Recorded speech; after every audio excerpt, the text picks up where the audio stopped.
Welcome to our deep dive. Today we are going to be taking a journey into the world of atomic habits, and we are going to be guided by James Clear's insights.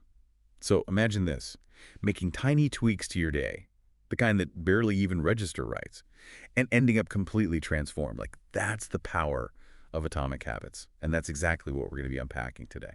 You know what's really cool about Clear's approach is that he doesn't just throw theories at you. He brings together his own personal experiences, scientific research, and a bunch of diverse examples to give you this really practical roadmap to lasting change. I think he really wants us to understand that why behind the what. Yeah, totally. And he starts things off with this idea that kind of blew my mind.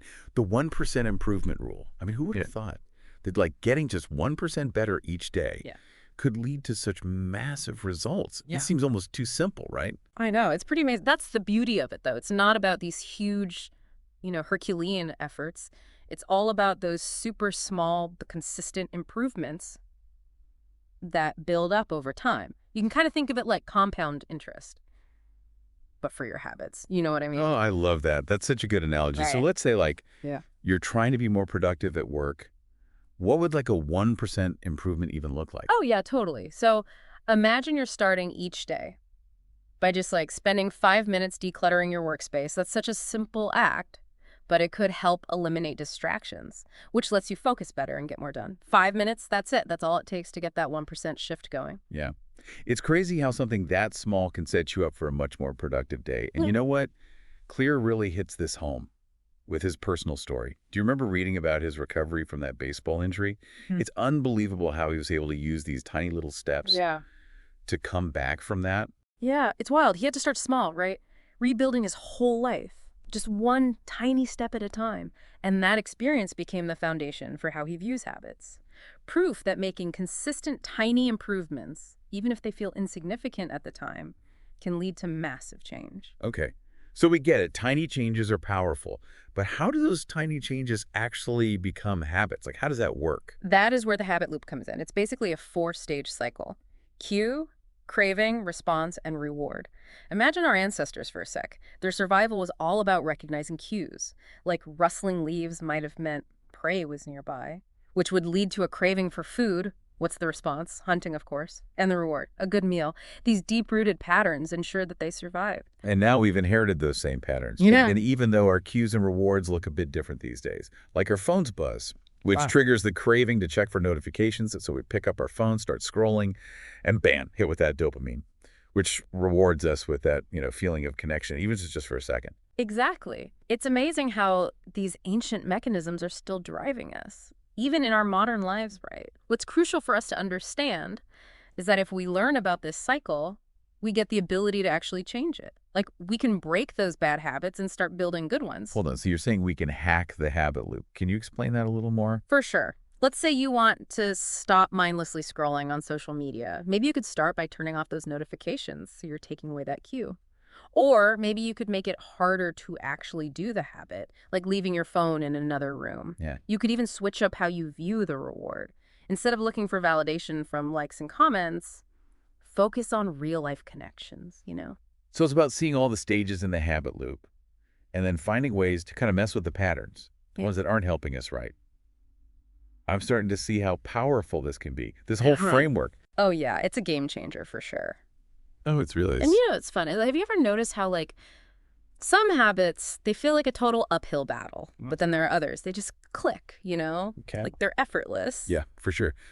Some days, just getting out of bed feels like, I don't know, climbing Mount Everest or something. But then other days, I'm at the gym at 6 a.m. and it feels totally natural. What's up with that? Well, Clear says that. Our habits often show our deeper beliefs about ourselves, our identity. He says that real change, lasting change, doesn't come from just setting goals, but from changing those beliefs about who we are. So it's not about I want to lose weight. Yeah. It's more about I am a healthy person. That's pretty powerful, just changing how you see it. Exactly. It's about your actions matching the person you want to be. Imagine someone who sees themselves as a voter. They're way more likely to vote than someone who doesn't think of themselves that way. That makes sense. Yeah. It's starting to get how. Thinking about your identity could make changing habits feel like less of a chore, like it's just part of who you are. Totally. It's less about fitting into a mold and more about creating your own mold, a mold that actually fits you, I like that. So we've talked about the 1% rule, the habit loop, Yeah. and how important our identity is. But how do we actually use all this? Where do we start? Well, Clear has a ton of practical strategies. One of my favorites is habit stacking. It's super simple. You take a new habit you want to build, and you connect it to an old habit you already have. So, like, if I wanted to start meditating every morning, I could tack that onto my habit of making coffee. After I pour my coffee, I'll meditate for a minute. That's pretty clever. Right. Your old habit becomes the trigger for the new one. You got to make sure you pick a strong anchor habit, though, something you do every single day without fail. And then there's that thing about changing your environment, like making good habits easy and bad habits hard. It's like setting yourself up to win before you even begin. Exactly. It's all about using your surroundings to help you. If you're trying to eat healthier, maybe hide the junk food. Want to read more? Put a book on your nightstand. All right, but what about when we hit a wall?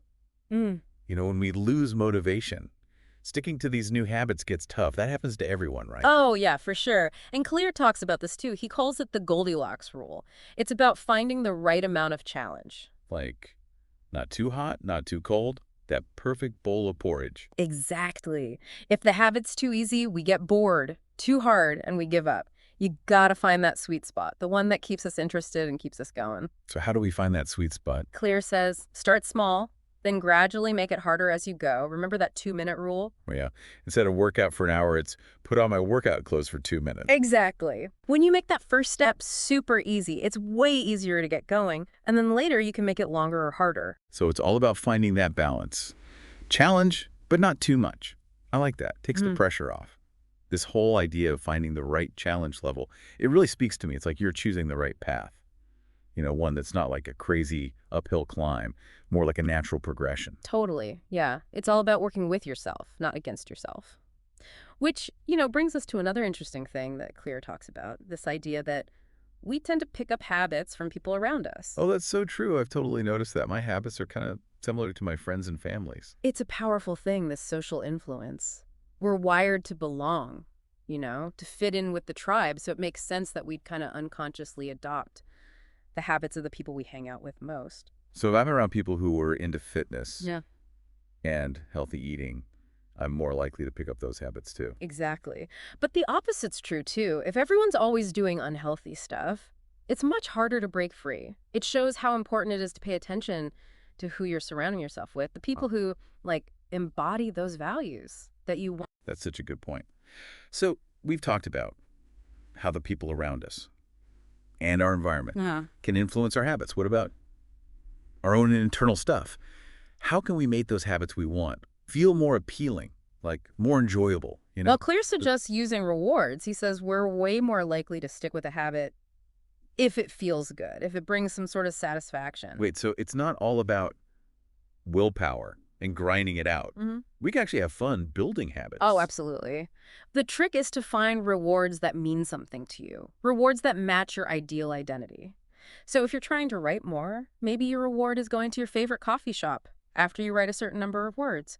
Or if you're working on fitness, maybe you buy yourself some new workout gear that makes you feel good. I love that, turning shoulds into wants. Exactly. And remember, the rewards don't have to be huge. Sometimes the little things work best, like checking something off your to-do list, taking a minute to just chill, that feeling of accomplishment. Those can all be great motivators. So basically, we've learned that building atomic habits is about making tiny, consistent changes, using cues and rewards, making our habits match who we want to be, and creating an environment that helps us. It's about understanding how habits work and using that knowledge to our advantage. Exactly. And it's important to remember, real change is a journey, not a destination.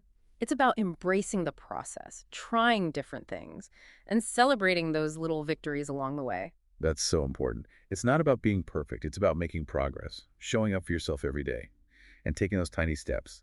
That can eventually lead to amazing transformations. I love that. And if there's one thing I want our listeners to take away, it's this.